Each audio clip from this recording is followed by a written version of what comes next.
Jar Oil. The company have filling stations across the country, and our rates are relatively cheaper than anyone else across the country.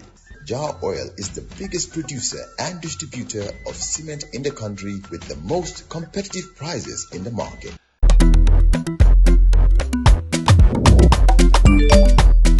Axel jam si Wave. Yo, apply. Yo, luta do dede. Luta mo nulo jel mo to nga andil mahalis. Hello? Ano lay wahal? Bisul mo fine. What? Bisul mo fine. Oh, yes! Wave Axina Gambia. Deposit and withdraw money, pay bills and buy mobile credit without fees. Transfer money wherever in the country for only 1% fee. At Wave. Bisul mo fine? Wave. Your money is yours.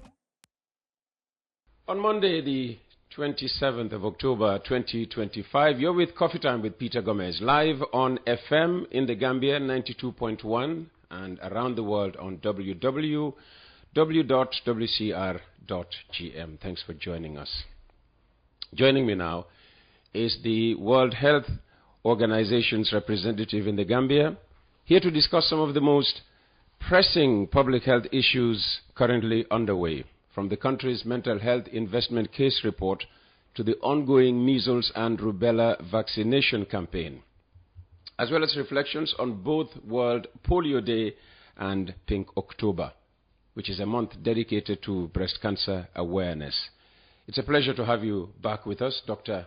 Bacheta, Nathan Bacheta. Thank you so much, Peter Gomez. It's always a pleasure to be in your studio, and this coffee is really good. Fantastic, fantastic. I think we'll hire you for advertisement purposes. Yeah. You've been in this country now for what? Just over half a year? Yeah, just 9 months. I arrived on January 25th, and today is the 27th of October, so it's just slightly over 9 months. Ah, fantastic, fantastic.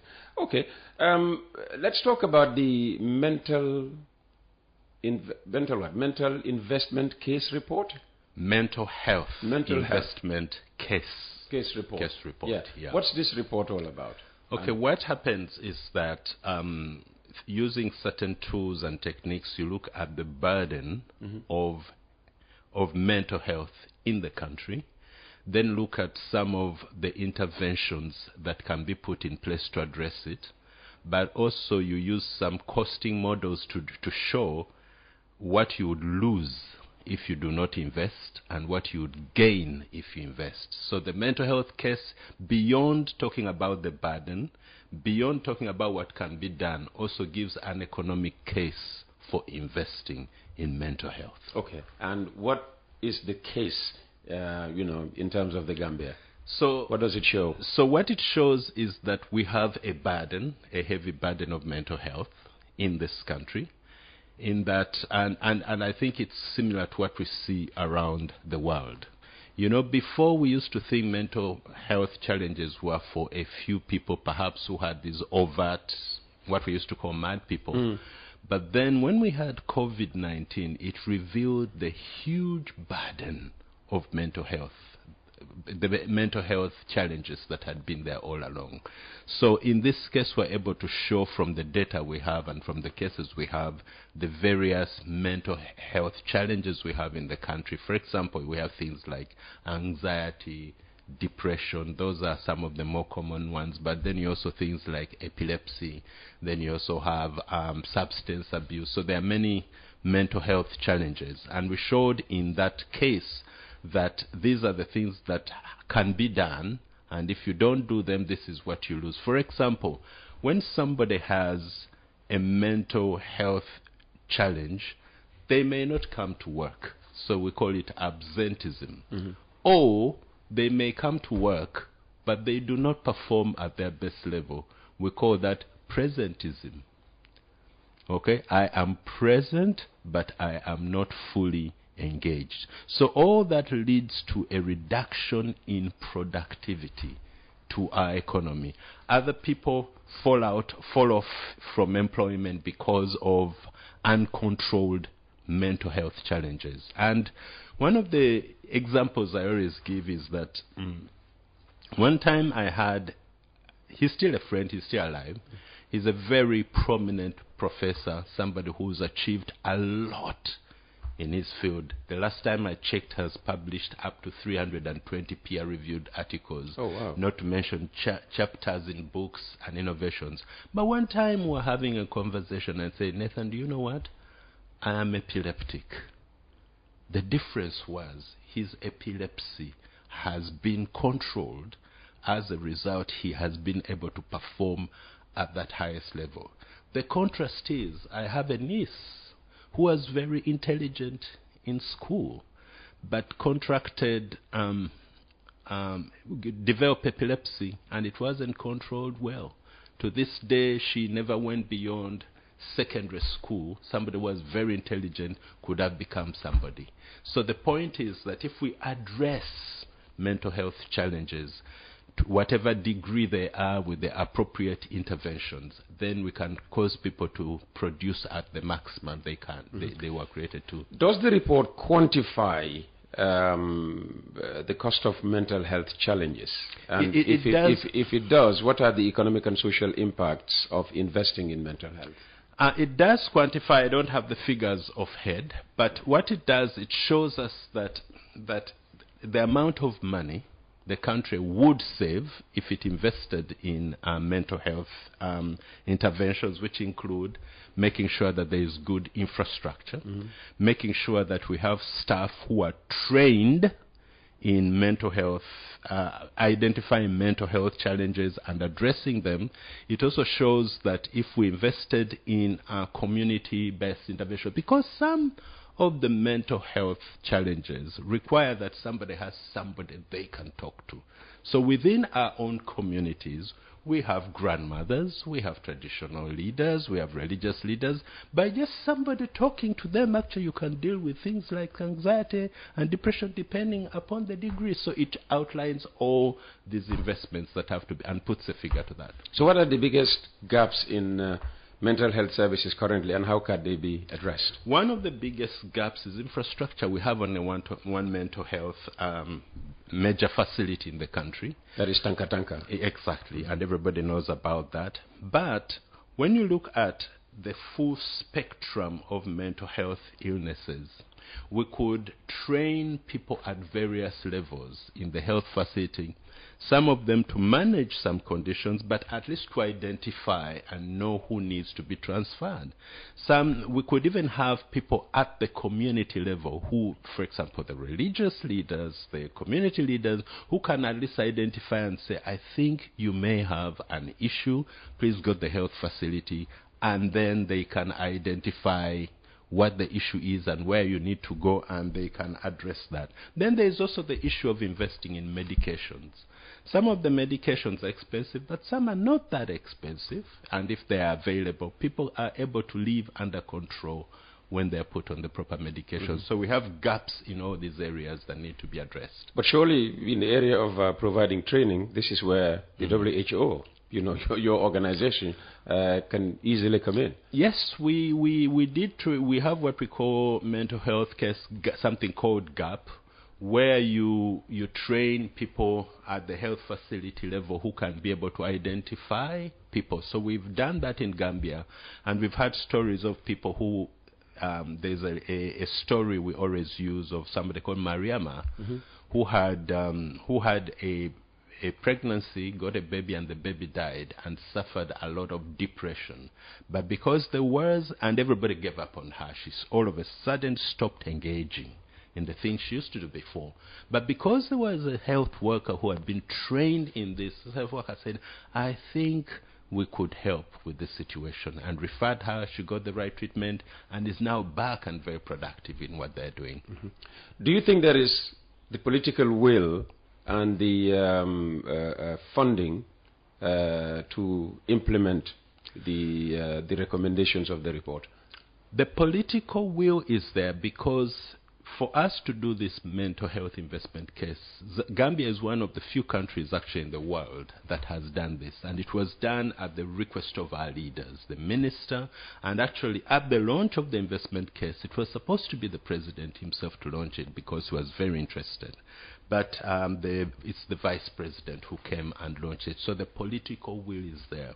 But as you know that in the current situation with the funding and so on, there are funding gaps in every area. Some money has been put into that, but I don't think the government alone can be able to invest fully, put the full amount that is needed to address this. That's where they put in something, and also the partners come in to support what they're doing. Dr. Nathan Bacheta is our guest this morning. He's the WHO representative in the Gambia, and he's here to talk about certain health issues, pertinent health issues. From mental health to the ongoing measles and rubella vaccination campaign. What's the scope of the current campaign? Okay, the current campaign is aiming at children below 5 years and aims at vaccinating them against measles, rubella, that is children aged 9 to 59 months, which is just slightly over a year. Then there is also the issue of deworming and also giving children vitamin A. Now, the measles rubella campaign has come about because based on the information we have, we feel that we have a very big cohort of children who are susceptible. They are not fully protected from measles, either because they never got the vaccine, or if they got the vaccine, they never developed the full immunity, and so if there is an outbreak, they would be affected. Now, we also give vitamin A because that's an opportunity for us to contact the children, and vitamin A is very helpful for boosting the immunity, but also helping with the eyes. And of course, we deworm because when you have worms, either some of the worms can cause bleeding in the intestine, and so a child can become anemic.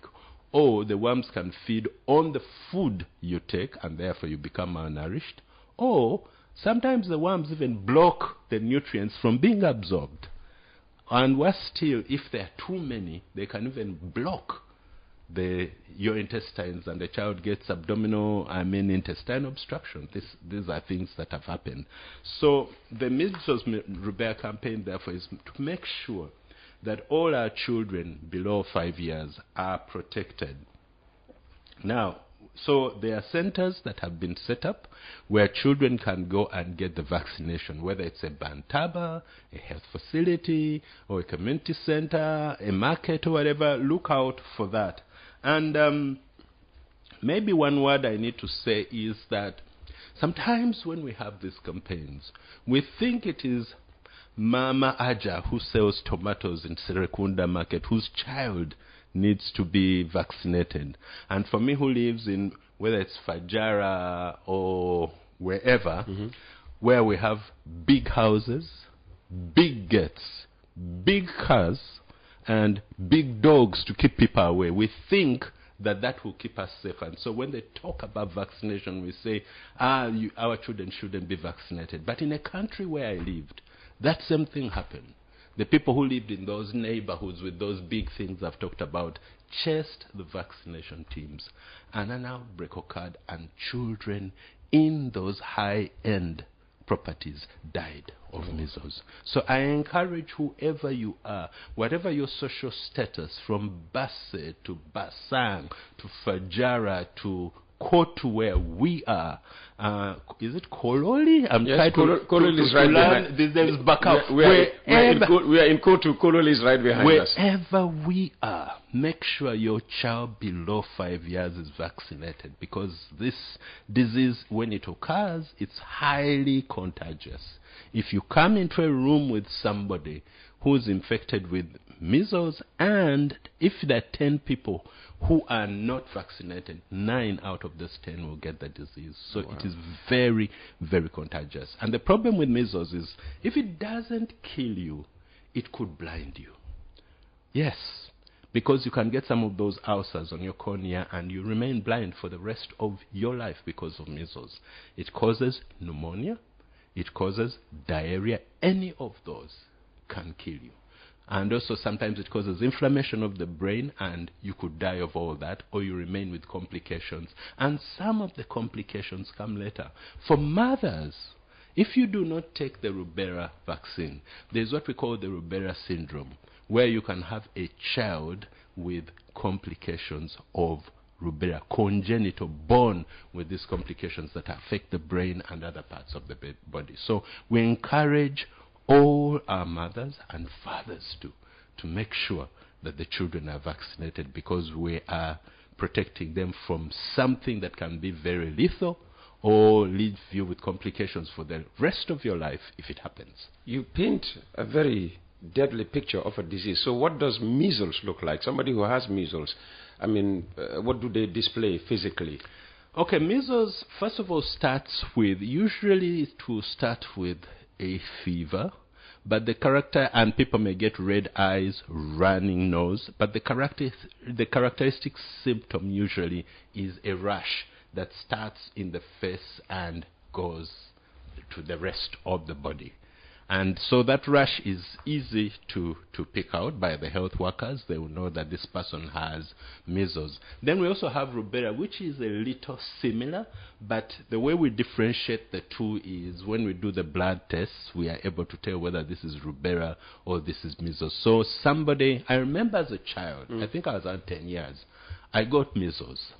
I was 10 years old, I got measles. Those days it seemed everybody did. What I remember, it was a Saturday afternoon.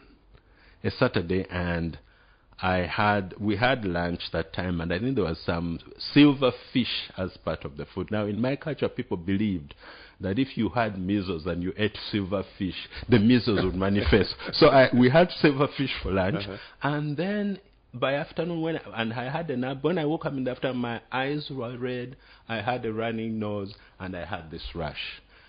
The beauty about it is my late mother was a nurse and midwife, so she could recognize that. So I had 10 days of school at home. In those days, if you had a holiday from school, you took it. But I couldn't go to school for that. But I recovered fully without complications. Yeah. And why is this campaign particularly important now? It is important now because we last did a campaign about 4 years ago, and based on the data we have, we feel that we have maybe up to 100,000 susceptible children, and you just need to have 1 or 2 to start an outbreak. So the timing is because we know that we have built up a large number of children who are susceptible and therefore can fuel an outbreak if it happens. I want to talk about challenges, but before that, tell me just how the WHO is helping the Ministry of Health reach target populations. The way we are helping, of course, we worked on the technical documents, the guidance, and the tools that are used to do that, training health workers. But we want to also mention our other partners. Gavi, the vaccine group, okay, the ones that help us to get vaccines, have invested a lot of money in this outbreak. We know that our colleagues from UNICEF have also participated in this. And then we have the Medical Research Council, MRC, and of course led by government. So our most important investment as WHO has been to make sure that we train the health workers, provide the tools, but we are also right now in the field supervising the outbreak response. Let's talk about challenges encountered so far and in what area. Misinformation, vaccine hesitancy, of course logistics. Of course, all those will always be a challenge, but it would appear that we are having very good response. One of the places we're afraid of going to were the private schools, because, you know, the children who go there tend to be from those big things I mentioned. But there has been very good cooperation from the community. Generally, we find in Africa that when you talk about vaccinating children, parents respond. Yes, we know that COVID-19 brought a lot of these controversies, but generally, parents still believe that when it comes to their children, they will be able to offer them. When it comes to them, especially the men, that's when the debates come. So we've not had a lot of vaccine hesitance. Even the places where we expected, people are cooperating. But what we are waiting for, of course, this is day 4, day 5? Anyway, we started on Thursday, so Thursday, Friday, Saturday, Sunday, Monday. So today is day 5. We are beginning to look at the data, and by tomorrow we will know what the coverage is. But so far, so good. And I believe the campaign ends tomorrow, day 28. Yes. So how will success be measured once the whole vaccination campaign concludes? And that's where WHO comes in. We will do a household survey. We'll do a survey. Okay, where we check on households and in the facilities and so on to check whether the percentage or the proportion of children that have been vaccinated of those we expected. We have what we call administrative coverage. So as soon as the survey is done, we say these are the number we expected. How many did we do that? And then you follow up that with a survey that really tries to pinpoint the actual coverage. Yeah. What are your expectations? Our expectations of the data that you will be interpreting later. We hope to have a better coverage than we had before. All right, we hope that we'll have an improvement on that, so that we have fewer children who are susceptible, because the previous coverage wasn't that good, and that's why you had this huge number of susceptible children.